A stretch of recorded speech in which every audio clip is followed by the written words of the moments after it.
ফালতু টপিক নিয়ে ভাইরাল হতে চায়। যা চাইবে আমি তাই দিব। কেউ যদি আমার কাগজপত্র বের করতে পারে, but still I don't know why I loved you.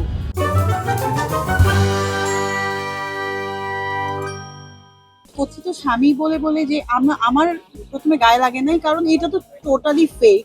But আমার ফ্যামিলির খুব খারাপ লাগছে। যা চাইবে আমি তাই দিব। কেউ যদি আমার কাগজপত্র বের করতে পারে, এবং ইভেন যে বলেছে যে ওই বিটিএল গ্রুপের সাথে যদি আমার কোনো সম্পৃক্ততা পায় লিগেলি এবং ব্র্যান্ড প্রমোটার হিসেবে, ওইটা ছাড়া ওই জিনিসগুলো, ওই ছবিগুলো ইউজ করে যদি কেউ মিথ্যা তথ্য প্রকাশ করে, আমি সবসময়ই বলি যে আমার এই যে ববি হয়ে ওঠার পেছনে সাংবাদিকদের অনেক বড় একটা হাত আছে। কারণ তোমার একটা পর একটা মুভ অন করতে হয়। একটা সিঁড়ির মতো ধরো, তুমি ছেলে হোক মেয়ে হোক বা কোনো রিলেশনশিপ হোক, I know that very well, but still I don't know why I loved you.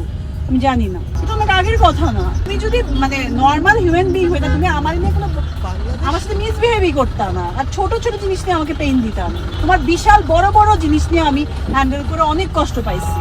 এখন আমি তো তার ভেতরকার খবর জানি না, কেউ যদি বাইরে অন্য কিছু বলে থাকে, ফালতু টপিক নিয়ে ভাইরাল হতে চায়। উনি বউ সিনেমার আংশিক প্রডিউসার, ওই হিসেবে ওনার সঙ্গে আমাদের একটা পরিচয়, এবং ওই যে গ্রুপের নাম বলেছে ওইটার আমি কিছু প্রমোশন করেছি, ও আগে করেছি।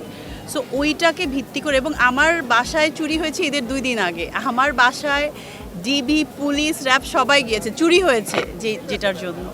তো আমার বাসা কোথায়, আর ওনার বাসা যেটা জানলাম যে এটা গুলশান থেকে তাকে উদ্ধার করা হয়েছে। তো ববির বাসা তো এটা হতেই পারে না।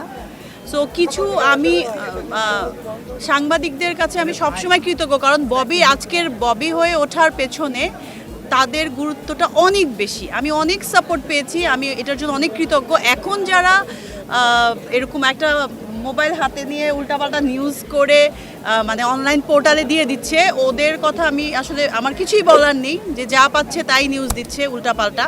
সো যেই নিউজের কোনো ভিত্তি থাকে না, সেটা দেওয়া কিন্তু অনেক বড় আইনগত এবং সামাজিকভাবে সবভাবেই কিন্তু এটা ইলিগেল, অনৈতিক।